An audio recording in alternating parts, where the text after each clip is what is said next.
दो हाथ नहीं है, फिर भी कैसे सोच लिए कि भारत का चौथा स्तंभ एक पत्रकारिता होता है, उस चीज़ को कर पाएंगे? आज की डेट में देखा जाए तो जिसके पास अगर बड़ी मोबाइल है तो सभी लोग पत्रकार हैं। लेकिन आने वाली पीढ़ी तो कम से कम हमारी गूंगी नहीं होगी। नहीं तो लोग तो चाहते हैं कि आने वाली पीढ़ी गूंगी हो जाए। जितेंद्र नहीं चाहता है कि आने वाली पीढ़ी गूंगी हो। सभी लोग इतिहास लिखते हैं तो मैं इतिहास नहीं लिखना चाहा। मैं कहा कि बेटा मैं इतिहास नहीं लिखूंगा, भूगोल लिख के जाऊंगा। जब भी जाऊंगा कि भूगोल लिख के जाऊंगा कि लोग मुझे नक्शे में खोजेंगे और आपके बीच में हूँ। किसी ने कहा है बेटा अगर कुछ नहीं कर सकते हो तो बोल सकते हो, चल सकते हो, चल नहीं सकते हो तो लिख सकते हो। तो जितेंद्र तीनों करने का प्रयास किया। मैं कहीं खड़ा हो जाता तो दूरी बनाते थे, वो भी दिन था। लेकिन आज वही के लोग दूसरे से फ़ोन करके कहते हैं कि मेरे साथ रहा है। हर एक ज़िले में, हर एक राज्य में, हर एक स्टेट में कोई ना कोई एक यूनिक होता है। बात सही है। ये मत सोचिए कि आप नहीं, आप भी हो। आने वाले समय में हो सके एमजी न्यूज़ यूनिक बन जाए। बिल्कुल। चैनल तो मैं 2021 का बनाया, 11 का बनाया, लेकिन 11 में नहीं काम कर पाया। 11 के बाद मैं 19 से थोड़ा सा किया, 19 के बाद से 20 में मतलब खुल के काम करने लगा। एक सत्र में सब फाइनली कर लिया। अब मुझे भी नहीं पता था कि ये सत्र में मैं इतना हाईलाइट हो जाऊंगा, मुझे भी नहीं पता था। लोग को कह देंगे ना कि एकदम जानवरे हो का है, तो लोगों को हमको जानवर कह रहा है, और उसी को आप कह देंगे अरे यार आप तो शेर हो। शराब को लेकर 7 घंटा बैठक कर सकते हैं, लेकिन बेरोजगार को लेकर आप नहीं बैठक, शिक्षा को लेकर आप बैठक नहीं कर सकते। नमस्कार, मैं मंटू गोप। आज मैं वैसे शख्स से आप सभी को मिलवाऊंगा जिनका नाम है संघर्षशील जितेंद्र दिव्यांग। ये शायद राजस्थान के निवासी हैं और ये अपना उत्तर प्रदेश इनका पैतृक आवास है। आज उनसे हम बात करेंगे। इनका ना हाथ है, दोनों हाथ नहीं है, तब भी भारत के चौथा स्तंभ पत्रकार को माना जाता है, वह काम ये कर रहे हैं। सबसे पहले तो मैं इनको अपना एमजी न्यूज़ बिहार में स्वागत करता हूँ। बहुत बहुत धन्यवाद। और दूसरी चीज़ मैं बता दूं, पंजाब में मैं रहता हूं और पैतृक आवास मेरा उत्तर प्रदेश गाजीपुर में है, क्योंकि मैं गाजीपुर का मूल रूप से निवासी हूं। और दूसरी चीज़ मैं बता दूं, आप बिहार पे और अपने चैनल पे मुझे लाए हैं, और आपके दर्शकों को जितेंद्र का पहले तो सादर प्रणाम आप लोग स्वीकार करें, फिर आगे आपकी जो प्रक्रिया हो आप पूरा करें। सबसे पहले तो आपके दो हाथ नहीं हैं, फिर भी कैसे सोच लिए कि भारत का चौथा स्तंभ एक पत्रकारिता होता है, उस चीज़ को कर पाएंगे? पहले तो मैं कभी अपने आप को दिव्यांग नहीं माना। दूसरी चीज़ मैं बता दूं कि जो भारत का चौथा स्तंभ सच्चाई है, और अगर आज की डेट में देखा जाए तो जिसके पास अगर बड़ी मोबाइल है तो सभी लोग पत्रकार हैं। ठीक है, जहाँ से हम वहाँ से कर सकते हैं। और सच्चाई दिखाना, आप भी देख रहे हैं कि सच्चाई दिखाना भी थोड़ा सा गड़बड़ है, लेकिन पाछे नहीं हटना है। अगर ऐसा सोचे होते, मैं जैसे पंजाब में शहीद भगत सिंह ज़िले में मैं रहता हूँ, अगर ऐसा सोचे होते शहीद भगत सिंह जी, चंद्रशेखर जी, सुभाष चंद्र बोस, ऐसे लोग जितने लोग थे, अगर ये सोचे होते कि यार सच्चाई बोलने से, सच्चाई लड़ाई लड़ने से मतलब मैं मर जाऊंगा तो सब वो हो जाएगा, तो ऐसा कुछ नहीं था। मर जाए, हम मर जाएंगे, हमें तकलीफ नहीं है, लेकिन आने वाली पीढ़ी तो कम से कम हमारी गूंगी नहीं होगी। नहीं तो लोग तो चाहते हैं कि आने वाली पीढ़ी गूंगी हो जाए। जितेंद्र नहीं चाहता है कि आने वाली पीढ़ी गूंगी हो। हम आज आवाज़ उठाएंगे तभी हमारी आने वाली पीढ़ी दहाड़ेगी। अगर जब हम नहीं बोल पाएंगे तो हमारी आने वाली पीढ़ी कभी नहीं बोल पाएगी, गूंगी हो जाएगी। तो ये चीज़ है। सबसे पहले ये जो आपका ये हाथ है, या बचपन से या आगे चलकर ऐसा हुआ? नहीं, सच्चाई है कि मैं माँ बाप को दोष नहीं दे सकता कि माँ बाप ने मुझे ऐसा पैदा कर दिया। कभी एक होता है कि पैदाइशी चीज़ होता है, लेकिन बाद में ऐसे हो गया। और बाद में 11,000 वोल्टेज के बिजली के चपेट में आने से मैंने दोनों हाथ गंवा दिए, और दोनों हाथ गंवा देने के बावजूद भी मैंने हार नहीं माना। यहाँ तक आने का सफ़र बड़ा रहा, क्योंकि ठोकर नहीं पाला, और जिस इंसान को ठोकर नहीं लगती है ना, वो कुछ कर नहीं पाता है। और दर्द ने यहाँ तक झेला है, और दर्द नहीं पाला है, तो एक अलग ऐसा था कि सभी लोग इतिहास लिखते हैं तो मैं इतिहास नहीं लिखना चाहा। मैं कहा कि बेटा मैं इतिहास नहीं लिखूंगा, भूगोल लिख के जाऊंगा। जब भी जाऊंगा कि भूगोल लिख के जाऊंगा कि लोग मुझे नक्शे में खोजेंगे, और आपके बीच में हूँ। आप ये जो पत्रकारिता लाइन कब से शुरू की है और कैसे सोचे कि हम पत्रकारिता का काम कर सकते हैं? नहीं नहीं, देखिए सच्चाई रहा कि पहले जैसे 2-2 बार ऐसे पुरस्कार मुझे मिला, मुख्यमंत्री से मिला, डीएम से मिला, सबसे पुरस्कार मिलता रहा। उत्तर प्रदेश के मुख्यमंत्री से। और मैं हाई स्कूल इंटर टॉप किया था, फिर बीएचयू जैसे बनारस हिंदू यूनिवर्सिटी आप भी जानते होंगे कि सबका जल्द होता नहीं है, उसको मैंने टॉप कर दिया इसी हाथों से। जो कि वो बेचू कभी था कि जब मैं बिजली मुझे मार दिया था तो बोला कि बेटा 50-50 है, 50 के बाद है, मतलब एक सप्ताह बाद ये मर जाएगा। और मैं उसी बेचू को इसी हाथों से लिख के टॉप कर दिया। तो जब मुझे डीन सम्मानित किया वहाँ पर भी मुझे कहना पड़ा कि मैं ये जो सम्मान पा रहा हूँ कहीं ना कहीं तौहीन लग रहा है मुझे, कि जिस इंसान को एक डॉक्टर कह दे कि आप मर जाएंगे, डॉक्टर नहीं कह सकता कि आप मर जाएंगे, लेकिन वहाँ के डॉक्टर ने कह दिया कि आप मर जाएंगे, तो मुझे तकलीफ भी हुआ। दूसरी चीज़, आप अगर किसी को जिला नहीं सकते तो मारने का हक नहीं है। तीसरी चीज़, डॉक्टर को चाहे जो भी है, जो भी इंसान जाता है तो एक दिलासा जरूर देता है। आप भी जानते हैं, एक जाता है ना, डॉक्टर को पता हो जाता है कि ये मरने वाला है, लेकिन ये नहीं कहता है कि ये मर जाएगा। ये कहता है कि चलो भैया अब इसकी दवा काम नहीं करे, आप ले जाइए घर पे, इसकी सेवा करिए। उसके गार्जियन से कहता है, गार्जियन से, ना कि मरीज से कहता है। लेकिन उस तभी नहीं कर रहा हूँ क्योंकि मैं वहाँ से शिक्षा दीक्षा ग्रहण कर रहा हूँ और मैं बहुत अपने आप को सौभाग्य वाला समझता हूँ कि बेचू जैसे यूनिवर्सिटी से मुझे शिक्षा प्राप्त हुआ और मैंने उसको टॉप किया, तो कहीं ना कहीं था। लेकिन इसका भी नहीं है, बहुत अच्छा लगा कि ये चीज़ मुझे मिला। जी, पत्रकारिता करने के लिए क्या कोई नॉलेज होना चाहिए? देखिए पत्रकारिता करने का ठीक है, लोग कहते हैं कि पढ़ाई करना चाहिए, लेकिन आज हमें नहीं लगता है कि 20% लोग पढ़ाई करके हैं, नहीं तो 80% वही हैं। दूसरी चीज़, सभी लोग और पूरा देश जानता है मेरा भारत संविधान से चलता है, तो और संविधान में सबको मतलब एक है फंडामेंटल राइट बोलता है कि एक स्वतंत्र व्यक्ति, एक आम पब्लिक को उतना ही अधिकार है जितना कि प्रधानमंत्री को अधिकार है। मैं ये नहीं कहता कि जितेंद्र स्पेशल है, लेकिन मेरा मौलिक अधिकार है कि मैं आवाज़ उठाऊंगा। किसी ने कहा है बेटा अगर कुछ नहीं कर सकते हो तो बोल सकते हो, चल सकते हो, चल नहीं सकते हो तो लिख सकते हो। तो जितेंद्र तीनों करने का प्रयास किया। आज मैं लिख भी लेता हूँ, बोल भी लेता हूँ और चल भी लेता हूँ। और ये मेरा भारत के लिए समर्पित है कि मरने से डरता नहीं हूँ। जो सीमा पे हैं उनके बदौलत से जितेंद्र जीता है, पूरा भारत जीता है। जब वो मरने से, अपने प्राण की आहुति देने से नहीं डरते हैं तो मैं क्यों डरूं भाई? किसी भी, आज नहीं तो कल आप भी जानते हैं कि मरना है, तो कुछ करके मरे ना भाई, कुछ करके मरे ताकि मरने के बाद भी लोग आपको याद करें। आप सोशल साइट पे इतना बड़ा नाम जितेंद्र दिव्यांग करके, और जोश एक्सप्रेस के आप चीफ भी हैं और रिपोर्टर भी है, इतना बड़ा नाम आपने किया, क्या आप अपने दम पर या परिवार का साथ मिला आपको? देखिए फैमिली मेरी पावर है और कोई मुझे नहीं दिया ना कोई। आपसे आप परिपूर्ण है। अगर आपसे कह दूं कि आप कोई बात बताइए जैसे कि बिन हाथ का हूँ तो मैं कैसे कर पाऊंगा, तो आप शायद सोचने लगेंगे कि यार इसका हाथ है नहीं, या मैं हाथ से बताऊंगा। आप हाथ से बताएंगे ना, मेरा तो हाथ है नहीं है। तो बस यही मिला, मुझे परिवार का यही मिला, सपोर्ट यही मिला कि बस वो लोग कहे कि ठीक है अब तो आप पे है, मतलब आप क्या करोगे आप पे है। वो लोग भी नहीं बता पाए। लेकिन कभी कभी होता है ना कि जब आप अकेले हो जाते हैं, अकेले, तो आप गलती करके आएंगे ना, चार समाज में तो कह देते हैं कि मैंने गलती नहीं किया है, लेकिन जब आप खुद से अकेले होते हैं, अपने आप में अकेले होते हैं, तो आपकी आत्मा ही गवाही देती है, नहीं बेटा तुम गलती किए हो। आपकी आत्मा ही खुद बोलने लगती है, नहीं बेटा तुम गलती किए। वहाँ पे आप मजबूर हो जाते हैं। तो मैं जब भी अकेले होता तो मुझे ऐसा लगता था कि मेरे सामने मैं खुद बैठ गया हूँ और मैं ही, मतलब मेरी आत्मा मुझे ही समझाती है, बेटा तुम्हें बहुत आगे जाना है, तुम क्यों हताश हो रहे हो, क्यों नहीं लड़ रहे हो, लड़ना सीखो तो बहुत आगे जाओगे। आज उसी का दिन है कि आज यूट्यूब पे आया, यूट्यूब पर नाम तो आप लोग फेमस, देखिए मुझे भी नहीं पता था। और ख़ास तौर से मैं बता दूं तो ये बिहार है, बिहार ने मुझे बहुत कुछ दिया है। मैं बिहार का हमेशा ऋणी हूँ और बिहार में ही, बिहार आया तब से बढ़ गया, बढ़ा दिया बिहार ने। अब बिहार के वासियों का फिर से मैं तहे दिल से शुक्रगुजार हूँ और जब तक ज़िंदगी रहेगी मैं बिहार का ऋणी रहूँगा कि हमें, हमारे जैसे लोग को भी इस बिहार ने बढ़ाया है। जी, संघर्षशील नाम के पहले लगा आपका, आप एक संघर्षशील है, बिन हाथ का भी इतना बड़ा, मैंने एक यूट्यूबर के नाम से आप जाने जाते हैं और यूट्यूब शायद सोशल साइट पर भी बहुत करोड़ों के दिल में आप बसते होंगे, आप बस भी रहे हैं। तो इसके पीछे कोई बड़ी घटना घटी?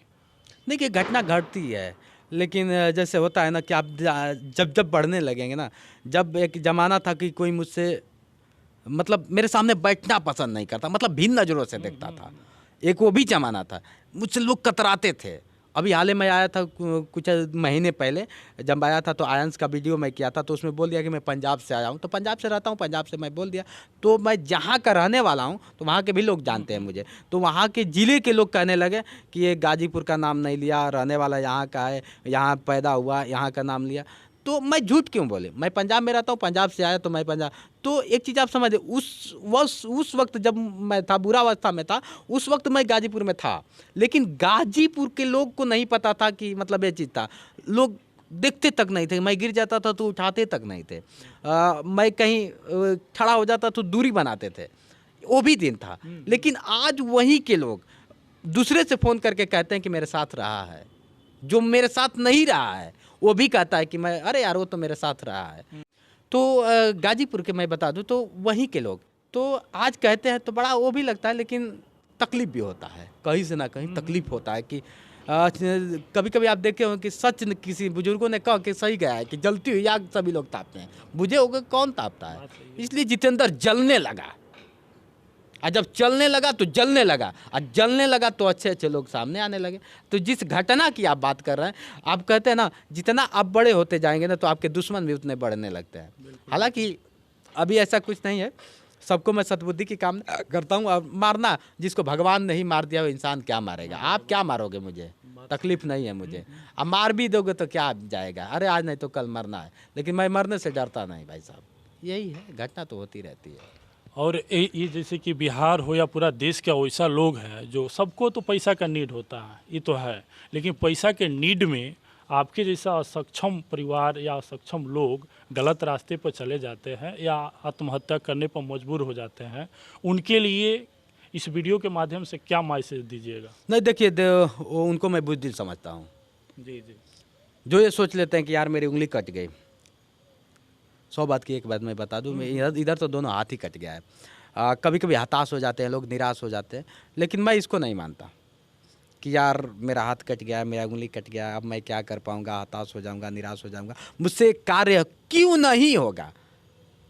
बिल्कुल। लक्ष्य, मुझे मेरा लक्ष्य, मैं जानता हूं कि मुझे कहाँ तक जाना है, ये मैं तैयार किया हूँ, यहाँ तक आया हूँ तो मैं खुद चल के आया हूँ, आप मुझे लेके नहीं आए, नहीं आए ना। बिहार तक आया हूँ तो मैं चल के आया हूँ, अब मैं उम्मीद से नहीं जिद से जीता हूँ। मुझे जिद है कि मैं जाऊँगा तो जाऊँगा चाहे कितना हो, और जब आप अकेले चलेंगे ना तो कारवां बनता जाएगा। ऐसा नहीं है कि कारवां को कोई रोक पाएगा। आप भी पहले अक्सर होता है, आप अच्छा काम करेंगे तो बुराई होना ही होना है। ये सब सोच लेंगे कि यार 4 लोग क्या कहते हैं, ये बात तो कहीं कोई किसी के बारे में सोचता नहीं है। पहली बात अब मैं बता दूं, आज जिस 4 समाज की आप बारे में बात करते हैं, वही 4 समाज जब आप 70-80 वर्ष के हो जाते हैं, आप ऐसे बूढ़े हो जाते हैं जब, तो सामने दिखता है, और उस वक्त आप कहते हैं कि अरे मैं तो बहुत बड़ी गलती कर दिया। 4 लोग क्या कहेंगे, 4 लोग क्या कहेंगे, और किसी को टाइम ही नहीं है कि मेरे बारे में कहे। तो मैं क्यों इस जनरेशन और आपके वीडियो को देखने वालों को मैं बता दूं कि मैं क्यों ये कहूं कि 4 लोग क्या कहेंगे, अब मुझसे नहीं होगा। मैं सबसे यूनिक हूं, मैं सबसे यूनिक हूं। ये नहीं है, हो सके आप पत्रकारिता करें, कल क्या होता है कि रवीश को भी फेल कर जाएं आप। एक रवीश ही है, नहीं अंजना ओम कश्यप आपके बिहार से न गई हैं, पूरा वर्ल्ड जानता है। मोदी साहब के जाती हैं, अंजना का मोदी साहब को अभी डोनाल्ड ट्रंप नहीं कहने आता है तो वो कहती हैं। आप सोच लीजिए, इसी बिहार से है ना, तो है। उन्होंने भी क्या सोचा था कि मैं इतना बड़ी, बिहार ऐसे ही बदनाम था, पहले से भी बदनाम है, आज भी बिहारियों से लोग जलन रखते हैं, बिहारी है। लेकिन इसी बिहार में ऐसे राजेंद्र प्रसाद जी हुए, गांधी जी को कौन जानता था, इसी बिहार से लोग जाने। आज नए में जनरेशन में देख लीजिए, अंजना ओम कश्यप को कौन जानता था, उनको आज जानने वाले पूरा वर्ल्ड है। तो ऐसा नहीं है, कोई देश, कोई राज्य, कोई जिला खराब नहीं होता है।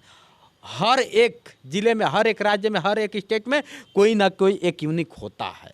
बात सही है। ये मत सोचिए कि आप नहीं है, आप भी हो। आने वाले समय में हो सके एमजी न्यूज़ यूनिक बन जाए। बिल्कुल बिल्कुल। आप ये थोड़ी सोच के कि मैं यूट्यूब पे ही रह जाऊंगा, इतना ही रह जाऊँ, हो सके आने वाले समय में यूनिक हो जाए। तो ऐसा कुछ नहीं सोचना है हमें। निरंतर, मैं यही जानता हूँ कि निरंतर आप प्रयास करिए बस। प्रयास करने वाले को कभी हार नहीं होती है, मैं ये जानता हूँ। एक एक कदम मैं रख के देखा हूँ ना, हार नहीं होती है। थोड़ा सा हाँ यही कहता है कि भैया जैसे अगला कदम रखता फिर रखा तो यही लगता है कि अगला पिछला कदम कहता है कि बेटा अब रुक जाओ, नहीं जाएंगे, लेकिन उसको खींचो, क्यों नहीं जाओगे। जब आपके साथ घटना घटी, आपका दोनों हाथ जब कट गया तो उसके बाद आपको क्या लगा, कैसे सोच लिए कि नहीं हम पत्रकारिता कर सकते हैं? पहले तो हाथ कट गई तो पत्रकारिता के मन में ख्याल भी नहीं था। पत्रकारिता कहाँ से शुरू हुई कि लोग मुझे सम्मानित करते थे तो बड़े बड़े चैनल मुझे आके मेरा इंटरव्यू करता था। उसके बाद यूट्यूब वाले आने लगे तो मुझे लगा कि ये लोग क्यों ऐसा करते हैं। बाद में मैं इसके बारे में जानकारी, मतलब जब मेरे पे ज़्यादा कुछ होने लगता है ना तो उसके बारे में सर्च करने लगता हूँ। हाँ, कि आखिर ऐसा लोग क्यों कर रहे हैं। तब जाके पता चला कि अरे यार इससे तो बहुत अच्छा इनकम होता है, आपका वीडियो चलता है तो ऐसे। तो मेरे पास संसाधन भी नहीं था, ना मोबाइल था, ना कैमरा था, ना कुछ था कि मैं वीडियो कर पाऊँ। लेकिन 2019 चैनल तो मैं 2021 का बनाया, 11 का बनाया, लेकिन 11 में नहीं काम कर पाया। 11 के बाद मैं 19 से थोड़ा सा किया, 19 के बाद से 20 में मतलब खुल के काम करने लगा। एक सत्र में सब फाइनली कर लिया। अब मुझे भी नहीं पता था कि ये सत्र में मैं इतना हाईलाइट हो जाऊंगा, मुझे भी नहीं पता था। ये तो ऐसा था, किस्मत था, अब प्रयास इतना किया। बड़ा संघर्षशील में या संघर्ष में कोई ऐसी बड़ी घटना घटी जिससे आपको लगा कि नहीं ये बेकार है, मुझे नहीं जीना चाहिए, मेरा हाथ नहीं है?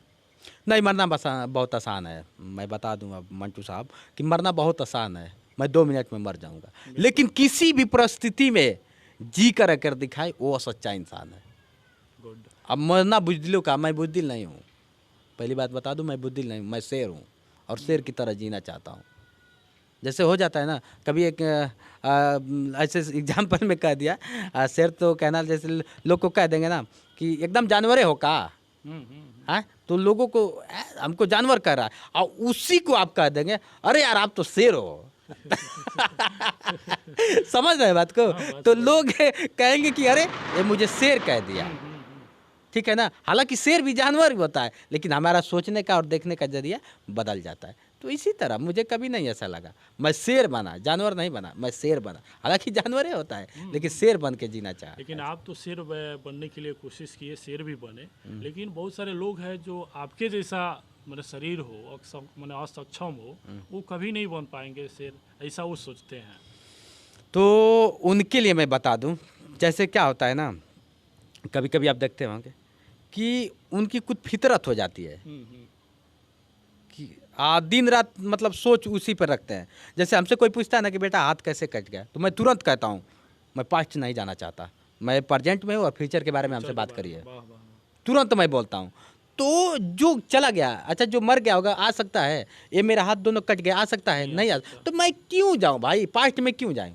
आओ देखो, पिछला मैं नहीं चाहता हूँ मंटू साहब, मैं चाहता हूँ कि मेरा प्रेजेंट अच्छा हो और फ्यूचर अच्छा हो, आने वाला समय अच्छा हो, और मैं ज़्यादा कुछ नहीं कहता। और उन लोगों की मैं कहता हूँ कि सद्बुद्धि की कामना करता हूँ। ये भी कहता हूँ कि जो अक्सर आप देखते हैं ना कि चिंता चिता बना देती है, चिंता अनुस्वार का फल। जी, तो आप क्यों जाते हैं भैया, आप आगे जाओ ना। अच्छा सूर्य जब निकलता है वहीं पे रह जाता है, नहीं नहीं नहीं है नहीं नहीं। वो तो परिक्रमा चालू कर देता है और उसको जानता है कि मेरी मंजिल हाँ, डूबने के वहाँ तक मुझे जाना है।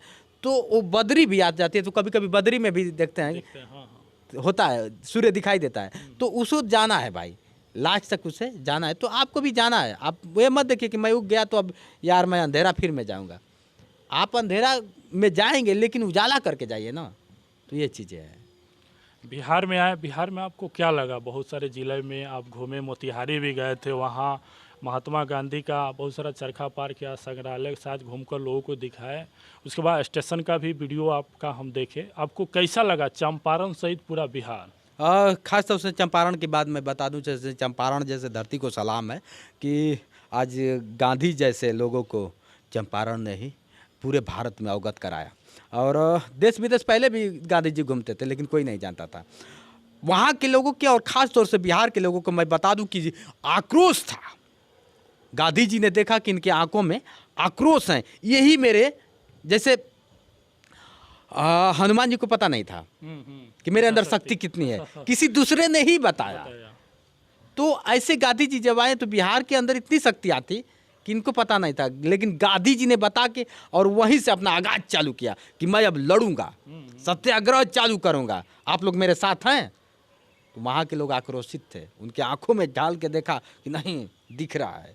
और बिहार का वैसा जगह है चंपारण जहां महात्मा गांधी का सत्याग्रह शुरू करने का सबसे मने हिम्मत, हौसला और क्या नाम है कि समर्थन वही मिला। नहीं वो तो आक्रोशित लोग ही दे पाएंगे ना। हम्म। जितेंद्र कहता है कि आप सहानुभूति मत दीजिए, बात सही है। सहानुभूति देंगे तो मैं बिगड़ जाऊंगा। हम्म। देना है तो जितेंद्र को हौसला दीजिए ना, बात है। हौसला देंगे तो मैं और आगे काम करूंगा। तो ऐसे था, बिहार के लोग क्या किए कि हौसला दिया। आज मुझे भी नहीं कोई जानता था, लेकिन बिहार के लोगों ने मुझे हौसला दिया गांधी की तरह। मैं तो अपने आप को दूसरा गांधी समझता हूँ। देश विदेश घूम के आया, कोई नहीं जान, लेकिन इसी बिहार ने मुझे बढ़ाया। तो मैं बिहार का भी आभार प्रकट करता हूँ कि मुझे गांधी के रूप में मुझे इस तरह से किया। जी, तो बिहार के लोगों से मिले, कैसा लगा आपको? बिहार के लोग देखिए हर जगह कुछ गलत लोग हैं, कुछ अच्छे लोग हैं, लेकिन मुझे अच्छाई की तरफ देखना है, बुरे को नहीं देखना है। क्योंकि गंदे को हम गंदा से नहीं धो सकते हैं। ऐसा नहीं है कि मतलब बिहार में गंदे नहीं है और अच्छे नहीं। हाँ मुझे, लेकिन मैं पकड़ सिर्फ अच्छे पे किया। मैं क्यों करूँ? अच्छा उन लोग के बारे में क्यों सोचूं जिसको मेरे बारे में नॉलेज नहीं है ना। जैसे कभी होता है ना कि लोग देखते हैं और कहते हैं जा रहा है, तो मैं ये जानता हूँ कि आपकी सोच उतना ही है और उतना तक ही सोच पाएंगे जितनी आपकी सोच है। अगर आपकी सोच बड़ी होती तो आप भी जितेंद्र के बारे में बड़ा सोचते हैं। जैसे Khan sir, Rahman sir, R K Srivastava साहब, विपिन जी, ये लोग बड़ा सोच रखते हैं, इसलिए जितेंद्र को बुला के सम्मानित करते हैं, इंटरव्यू भी देते हैं। लोग कहते हैं खान सर से मिलना नामुमकिन है, रहमान से नामुमकिन, ऐसा कुछ नहीं था। मैं तो एकदम प्यार से मिला। आज भी जाऊं तो मिल जाऊं, आज मैं हूँ। सम्मान भी मिलता हाँ बहुत सम्मान। देखिए शिक्षा का प्रभाव तो है। आप यहीं पे मोदी उसके पास जाइए, खेसारी जी के पास जाइए, आपको कुछ नहीं समझेगा। हालांकि हाई स्कूल इंटर आप पढ़े होंगे, बहुत के तो ग्रेजुएशन, लेकिन वो पढ़ाई भी उनके पास नहीं है। नहीं है। नहीं है। यहीं से पवन जी हैं, चाहे तमाम चाहे लीडर को भी ले लीजिए, किसी लीडर के पास वो ज्ञान नहीं है जो कि इन लोगों के पास ज्ञान है। हकीकत अगर देखा जाए, जिसके पास शिक्षा है ना भाई साहब, तो शिक्षा कभी ये नहीं कहता कि आप पैसे के घमंड में आओ। शिक्षा सबको बराबर देखता है, चाहे वो छोटा हो चाहे बड़ा हो। पप्पू साहब को देख लीजिए, पढ़े लिखे इंसान है, इसलिए ये अपने से बड़कपन वो नहीं है। पप्पू साहब पैसे की कमी नहीं है, पप्पू साहब के आराम से जी सकते थे। लेकिन फिर क्यों कोरोना काल में, जिस वक्त लाश चल रही थी, उस वक्त भी ये लाश के बीच में जाके कार्य करते थे? क्या जरूरत था? लेकिन पढ़े लिखे इंसान थे, इनको पता था, लोगों से लगाव था, इंसानियत थी। अगर पढ़े लिखे ना होते तो इंसानियत नहीं होती। बिल्कुल बिल्कुल। हाँ, तो ये चीज़ था। जैसे क्या होता है, कभी कभी देखे होंगे, वो तोता होता है, बोलता बहुत है लेकिन उड़ नहीं सकता है। बात सही है। अब बाज बोलता नहीं है, लेकिन बारिश में भी, तूफान में भी चीर के आगे बढ़ता है ना। तो ऐसे पप्पू साहब हमें लगता है कि बिहार के लिए एक बांझ है और चीर के आगे बढ़ते हैं। नहीं तो बिहार के आपदा नेता भी इनको कहा जाता है। नहीं, नेता तो आपदा हैं भाई, लेकिन मैं घोर निंदा भी अब करता हूँ बिहारवाद। अब सुन लीजिए सीधे से बात, अब पप्पू की आप बात करने लगे तो जो आपदा बोल रहे हैं, तो यहाँ के लोगों का मैं घोर निंदा करता हूँ कि पप्पू जैसे साहब को, पप्पू जैसे नेता को, पप्पू जैसे लोग को ये लोग समझ नहीं पाते हैं। बिल्कुल बिल्कुल, ये तो बात है। यहीं के लोग जेल में डलवा देते हैं। यही गुनाह है कि मैं अपना प्रॉपर्टी बेच के क्या होता है कि कोरोना काल में आपका मदद कर रहा हूँ। यही गुनाह मैंने किया कि खाना का व्यवस्था किया, ऑक्सीजन जहाँ नहीं मिल रहे थे वहाँ ऑक्सीजन की, जहाँ बेड नहीं मिलती वहाँ बेड की व्यवस्था करता था, जहाँ पानी में लोग डूबते थे वहाँ जाके मैं पानी से निकालता था। ये गुनाह किया है मैंने, पप्पू साहब ने गुनाह किया। नहीं हाँ, लेकिन सिला क्या मिला, आप भी जानते हैं, जेल में चले गए। बिल्कुल बिल्कुल। तो मैं घोर निंदा करता हूँ। आखिर इसका कारण क्या है? कारण देखिए, सरकार नहीं सरकार तो है, सरकार तो ऐसे ही भी नहीं चाहती है। देख लीजिए अभी हाल ही में देख लीजिए, जो सच्चा है, जैसे पप्पू जी सच्चा है, जो पप्पू जैसे बोले पप्पू साहब की मुझे जेल जाने से डर नहीं है, कहीं ऐसा ना हो कि सरकार मुझे कोरोना पॉजिटिव में लेके अब मुझे भी मरवा दे। बात सही है। उन्होंने जेल जाने से कौन डरता है? जेल आदमी के लिए ना है। लेकिन यहाँ की सरकार और कुछ पब्लिक भी, मैं सरकार को ही नहीं, पब्लिक, अगर पब्लिक देखिए, पब्लिक सबसे बड़ी पावर होती है। कानून पब्लिक के बाद है, संविधान पब्लिक के बाद है, मतलब जो कुछ है पब्लिक के बाद है। चाहे नेता परेता जो भी बनता है एक पब्लिक से ही बनता है, लेकिन पब्लिक यहाँ की समझ नहीं पाई। इसलिए यहाँ के जो जिसकी सरकार है जिसकी लाठी उसी की भैंस। तो जिसकी सरकार है ना, वो भैया अपना जो चाहता है वो कर लेता है। मुझे तो अब डर लग रहा है, आप भी एक पत्रकार हैं, अब डर के रहिए। मैं कई पत्रकारों से भी मिल चुका। अभी एस के झा साहब कौन थे, अभिनंदन था, अविनाश झा साहब को सच्चाई दिखा दिए, कोई मेडिकल था उसकी सत्यता दिखा दिए तो उसको बुला के मरवा दिया गया। अब तो डर लग रहा है। वहाँ के प्रशासन पदाधिकारी प्रेम प्रसंग में जोड़ रहे हैं। भैया कुछ भी कर सकते हैं, अब डर लग रहा है। सही बता रहे हैं, आपके चैनल से मैं बताऊंगा कि अब मुझे भी डर लगता है, और आपको भी मैं कहूँगा कि आप भी बच के रहिए, क्योंकि आपके परिवार वाले शाम को इंतज़ार करते होंगे कि बिल्कुल। मंटू साहब आएंगे, और मुझे भी लगता है कि अब डर सा लगने लगा है। तो अच्छा, ठीक है। क्या नाम है, इस शराब बंद बिहार में माननीय नीतीश कुमार के द्वारा ये बंद है, फिर भी लगातार सैकड़ों लोगों की मौत जहरीली शराब से हो गई। इसका दोष किसको दीजिएगा? अभी आज का खबर मैं बता दूं, माननीय जी ने 7 घंटा कंटिन्यू बैठक की है। समीक्षा बैठक की। अब बताइए, शराब को लेकर 7 घंटा बैठक कर सकते हैं, लेकिन बेरोजगार को लेकर आप नहीं बैठक, शिक्षा को लेकर आप बैठक नहीं कर सकते, मेडिकल को लेकर आप बैठक नहीं कर सकते हैं। ये कौन सी बड़ी बात है, आप बताइए। जिससे लोगों को लगता है मौत तो ऐसे ही है, उस पर आप समीक्षा पे बैठक, सभी अधिकारी, सभी कर्मचारी, सभी शासन प्रशासन, सबको आप डामाडोल कर रहे हैं। आप सबको शिक्षा से जोड़ दीजिए ना, सबको मेडिकल, पहला मूल चीज़ होता है शिक्षा और मेडिकल। अगर बेरोजगारी तीसरा, अगर ये तीनों सिस्टम भ्रष्ट है, अगर तीनों सही हो जाए ना, तो कभी कोई शराब से नहीं मरेगा, ये मैं कह रहा हूँ। बिल्कुल। जिस दिन ये तीनों अपने आप में, जैसे फर्स्ट सेकंड थर्ड होता है, लेकिन जो थर्ड भी पास होता है ना, तो बड़ा गौरव महसूस करता है कि मैं पास तो हो गया ना। तो ये तीनों एक ही सिक्के के पहलू हैं, अगर तीनों सही हो गए तो बिहार में कोई नहीं मरता। अब दारू बंद करने के बाद, तो दारू बंद नहीं हुआ, हमारे यूपी और अदर स्टेट से भी ज़्यादा आपके बिहार में दारू चल रहा था। बंद होने के बाद भी आप किसी भी कॉलोनी में जाइए, किसी भी गांव में जाइए, वहाँ पे आज भी हर एक घर में दारू मिल जाएगा। ये कहाँ से आ रहा है? वही ना, तो सरकार इसकी क्यों नहीं समीक्षा कर रही है? नहीं करेगी ना। कहीं सरकार और प्रशासन या पदाधिकारी का मिले। चलिए, अब आज तो किए हैं, देखिए आज क्या करते हैं। आज तो खबर चला है, बाकी भैया जिसकी लाठी उसी की भैंस है, मैं किसी को कुछ नहीं। खास तौर से मैं यहाँ के प्रशासन को और मैं बता दूँ, प्रशासन को तो देख रहा हूँ कि आप नौजवान है, जा रहे हैं तो लाठी चार्ज हो जाएगा। बात सही है। तो डर लगता है, अब सड़क पे चलने से डर लग रहा है। बिहार के सड़कों पे डर लगता है कि स्टेट में ऐसा नहीं है। नहीं है, मैं ये नहीं कहता कि ऐसा नहीं है, लेकिन इतना नहीं है कि कोई पुलिस वाला रोक दे। हम लोग 12 बजे रात को हम बाइक खुद चलाते हैं, बाइक से आते जाते कोई रोक दे हमको, बाइक चला लेते हैं। वीडियो में देखिए, यूट्यूब चैनल जोश एक्सप्रेस में सारा कुछ, खाते हुए, बाइक चलाते हुए, जब बोला ना, लिखते हुए, पढ़ते हुए सब कुछ मिलेगा। तो कलम कैसे चला लेते हैं? इन्हीं हाथों से। अब मैं ग्रेजुएशन कैसे किया हूँ, लिख के ही किया हूँ ना, तो सब कुछ दिखेगा आपको, बताना नहीं पड़ेगा, सब कुछ होता है। जी सर, आपसे मिलकर बहुत अच्छा लगा। उसके बाद ये जो दिव्यांग जितेंद्र जी हैं, इन्होंने बहुत बड़ा एक मैसेज दिए कि जो लोग पैसा का नीड रखते हैं और पैसे के नीड में काम नहीं मिलता या किसी कारण आत्महत्या करने पर मजबूर हो जाते हैं, वैसे लोगों के लिए जितेंद्र जी एक बहुत बड़ा मिसाल हैं, जिनके पास दोनों हाथ नहीं है, तब भी पूरा सोशल साइड में करोड़ों लोगों के बीच ये बसते हैं, करोड़ों लोगों के दिल में ये बसते हैं।